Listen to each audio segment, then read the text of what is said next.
नमस्कार, श्रेष्ठ भारत में आपका स्वागत है। मैं हूं मुक्ता सिंह। G20 सम्मेलन खत्म हो गया, लेकिन सऊदी अरब के शहजादे मोहम्मद बिन सलमान सोमवार को भी भारत में रुके रहे।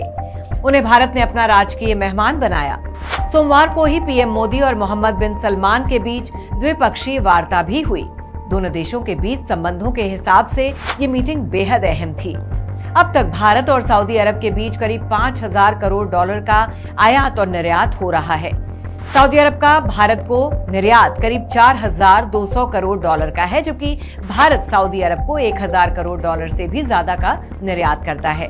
हालांकि हाल में ही दोनों देशों के बीच जो समझौता हुआ है, उसके बाद भारत के निर्यात में इजाफा होना तय माना जा रहा है। अभी तक भारत अपनी तेल की खपत के लिए सऊदी अरब पर निर्भर था, लेकिन आने वाले समय में भारत सऊदी अरब को रिन्यूएबल एनर्जी सप्लाई करने वाला एक बड़ा देश बन जाएगा। दोनों देशों के बीच इलेक्ट्रिसिटी ग्रिड स्थापित करने का समझौता हो चुका है। भारत सऊदी अरब तक बिजली पहुंचाने के लिए समुद्र के नीचे केबल डालेगा, जिसकी मदद से सऊदी अरब को बिजली बेची जा सकेगी। न केवल बिजली बल्कि हाइड्रोजन का निर्यात भी भारत सऊदी अरब को करेगा। भारत और सऊदी अरब के बीच रिश्ते मजबूत हो रहे हैं। इसकी गवाही दोनों देशों के बीच होने वाला व्यापार देता है। साल 2018 में दोनों देशों के बीच करीब 2,500 करोड़ डॉलर का बिजनेस था, जो 2022 में बढ़कर 5,000 करोड़ डॉलर हो गया है। सऊदी अरब की कंपनीज ने बड़े पैमाने पर भारत में निवेश किया हुआ है।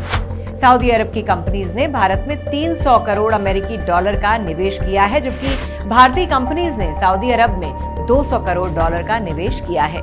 सऊदी अरब की कंपनीज ने भारत के कई स्टार्टअप्स में पैसा लगाया है और वो उससे मोटा मुनाफा कमा रही हैं।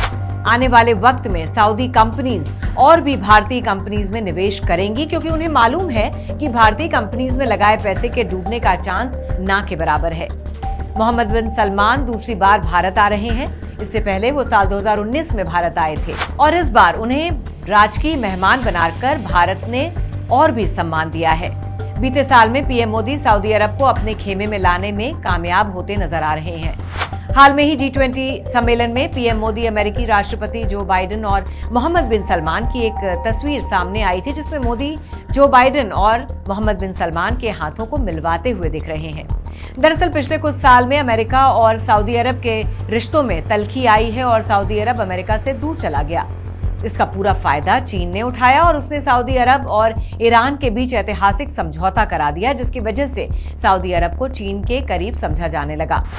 अब पीएम मोदी एक बार फिर सऊदी अरब को चीन के कैंप से निकालने की कोशिश कर रहे हैं। सऊदी अरब सभी देशों से अपने संबंध बढ़ाने की कोशिश कर रहा है, खासतौर पर भारत से। उसकी वजह यह है कि पीएम मोदी ने साल 2030 तक भारत को 5 ट्रिलियन डॉलर की अर्थव्यवस्था बनाने का ऐलान किया है और जिस दर से भारत तरक्की कर रहा है, इस लक्ष्य को पाना मुश्किल भी नजर नहीं आ रहा है। सऊदी अरब इस बात को जानता है कि भारत के साथ जुड़ने के से कई फायदे होंगे। सऊदी अरब में तेल का भंडार कम होता जा रहा है और जिससे दुनिया भर के विकसित और विकासशील देश क्लीन एनर्जी की तरफ रुख कर रहे हैं और कई देशों ने तो अपने यहाँ तेल पर निर्भरता बिल्कुल खत्म करने का ऐलान भी किया है। ऐसे में सऊदी अरब तेल को छोड़कर दूसरे व्यापारों को तरजीह दे रहा है, जिसमें पर्यटन, तकनीकी और मैन्युफैक्चरिंग शामिल है। पीएम मोदी ने सऊदी अरब से संबंध बढ़ाकर एक तीर से 2 शिकार किए हैं। एक तरफ तो दोनों देशों के बीच व्यापार बढ़ रहा है, जो दोनों देश के फायदे में है। सऊदी अरब का प्रभाव मुस्लिम देशों पर बहुत ज्यादा है। ऐसे में भारत सऊदी अरब से अच्छे संबंधों का फायदा दूसरे मुस्लिम देशों से रिश्ते बनाने में भी उठा रहा है। साथ ही सऊदी अरब को अपने करीब कर भारत ने पाकिस्तान को कूटनीतिक तौर पर अकेला कर दिया है। पिछली बार साल 2019 में जब मोहम्मद बिन सलमान भारत आए थे, उसके बाद वो पाकिस्तान भी गए थे, लेकिन इस बार पाकिस्तान की तमाम कोशिशों के बाद भी भारत से लौटते वक्त मोहम्मद बिन सलमान पाकिस्तान नहीं गए। तो अंदाजा लगाना मुश्किल नहीं है कि भारत पाकिस्तान और चीन के खिलाफ अपना घेरा बढ़ा रहा है और दुनिया के देशों को अपने खेमे में शामिल कर रहा है। तो फिलहाल की इस खबर में बस इतना ही। बाकी खबरों के लिए देखते रहिए श्रेष्ठ भारत। श्रेष्ठ भारत पर खबरों से जुड़े रहने के लिए चैनल को सब्सक्राइब करें, बेल आइकन दबाएं और देखते रहें श्रेष्ठ भारत।